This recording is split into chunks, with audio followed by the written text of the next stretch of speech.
विगत दिनों 13 जनवरी 2026 को जो promotion of equality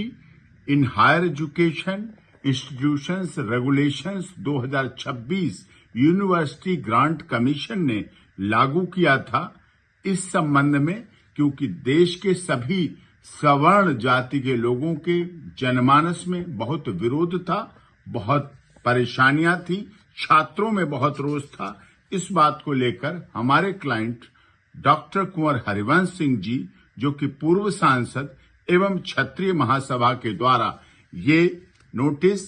legal constitutional representation मैंने दिया है, जिसमें university grant commission through its chairperson के द्वारा के लिए तथा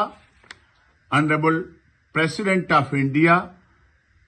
मिसेस द्रौपदी मुर्मू जी, दूसरे रिस्पेक्टेड नरेंद्र मोदी जी, जो कि हमारे देश के माननीय प्रधानमंत्री हैं, तथा मिनिस्टर ऑफ एजुकेशन शिक्षा मंत्री को हमने इसमें पार्टी बनाते हुए ये कॉन्स्टिट्यूशनल लीगल रिप्रेजेंटेशन दिया है, जिसमें साफ तौर पर लिखा है और बताया गया है कि ये जो बनाया गया यूजीसी द्वारा 2026 का, इसमें ऐसा नियम है जो कानून की तरह लागू होता है पर संसद द्वारा अधिकृत नहीं है। इससे विनियम समानता नहीं, चयनित संरक्षण है, सवर्ण विरोधी है ये नियम, और सामान्य वर्ग को डिफॉल्ट अपराधी के रूप में ट्रीट करता है, जिससे हमारे समानता के अधिकार 14 और 16 का पूर्ण रूप से उल्लंघन है। और फॉल्स कंप्लेंट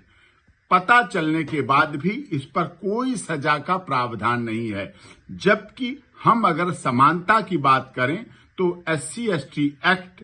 कानून पहले से हैं, BNS कानून पहले से हैं,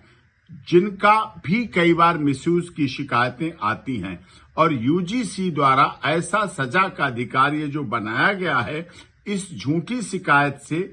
छात्रों का जो शिक्षार्थ आते हैं, सेवार्थ जाने की भावना से रखते हैं, उनके कैरियर बर्बाद होने की पूरी आशंका है। ये नियम जाति भेदभाव की झूठी शिकायतें होने पर कोई सजा नहीं देता है। कॉलेज में नई गाइडलाइन लागू मानी जाएगी। आरक्षण की तरह ये भी एक तरफा पॉलिसी है, जो हमारी जातिगत आधार, जो हमारी जातिगत समरसता है, उसको तोड़ने का काम करता है, उसको खंडित करने का काम करता है, और हमारे संवैधानिक मूल ढांचा है उसके भी खिलाफ है यूजीसी का ये नियम, जिसकी वजह से हमारे देश में बहुत छात्रों में परेशानी, छात्र छात्राओं में, इसीलिए इस संबंध में हमने ये लीगल कार्रवाई की है।